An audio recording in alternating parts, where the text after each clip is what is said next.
Now, Damascus International Airport has reopened after an Israeli attack on southern parts of the Syrian capital. It was out of service for several hours after missile strikes that killed 2 military personnel. This comes 6 months after Syria briefly halted flights following Israeli strikes on the airport that damaged a runway and a terminal. Israel has conducted numerous attacks on targets in Syria in recent years, but few of these strikes are officially acknowledged.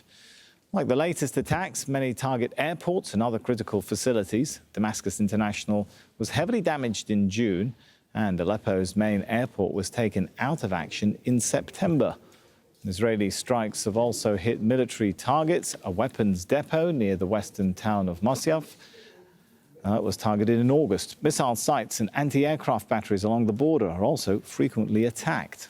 Israel says many of its strikes are aimed at stopping armed groups in Syria that are linked to Iran.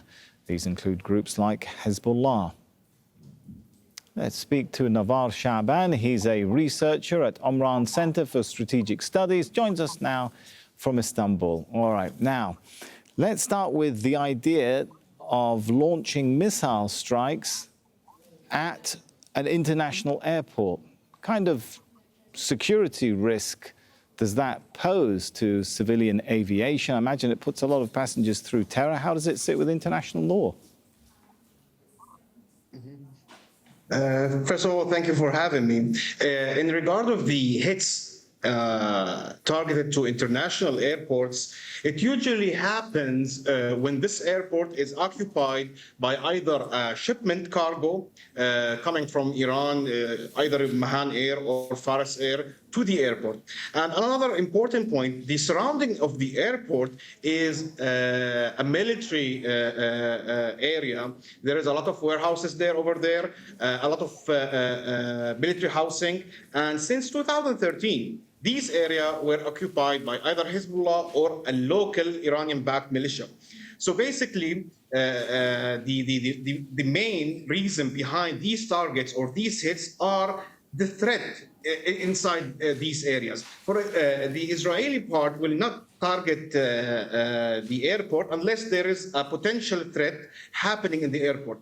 But the problem is, right, but assumedly there's still civilian air operations going on at the airport, right? Of course.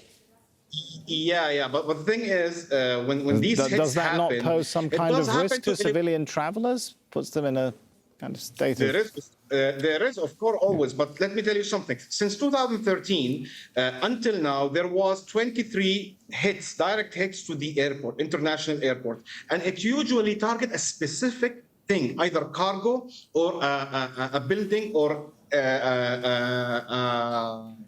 airplane. But the thing is, these hits are only targeting a limited, at the time, object or a target. It did not target the whole potential strategy of Iran. That's why we are still seeing that Iran, until today, they are using the airport.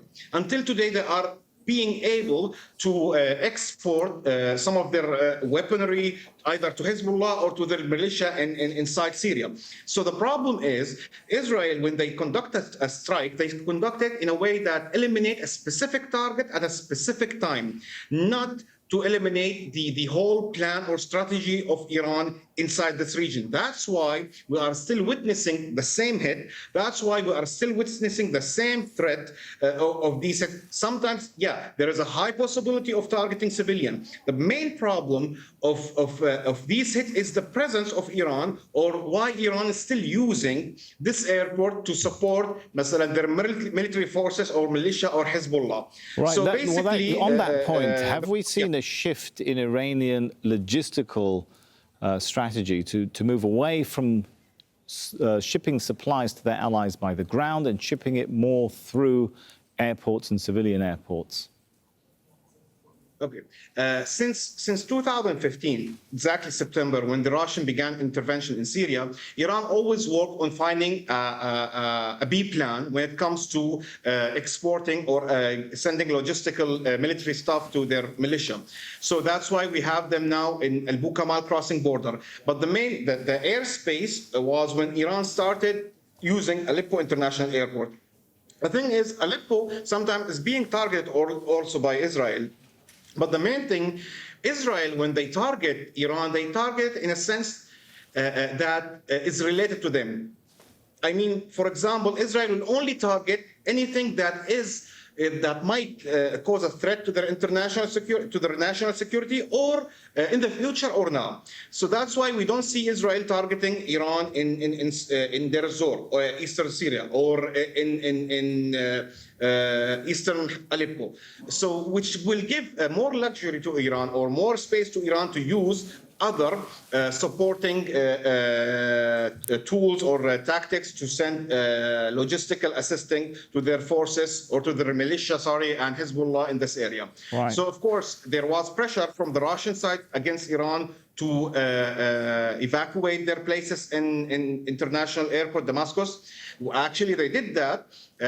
They had before 2022 a lot of forces around the airport, but now, after the Russian intervention in Ukraine, there is another gap. A lot of gaps were created in the area. Vacuums, and which the security gaps. And the Iranians are filling, no doubt. Exactly. The Iranian got exactly. Okay, I'm sorry we're running out of time. We'll leave it there. Thanks so much, Navvar Shaban.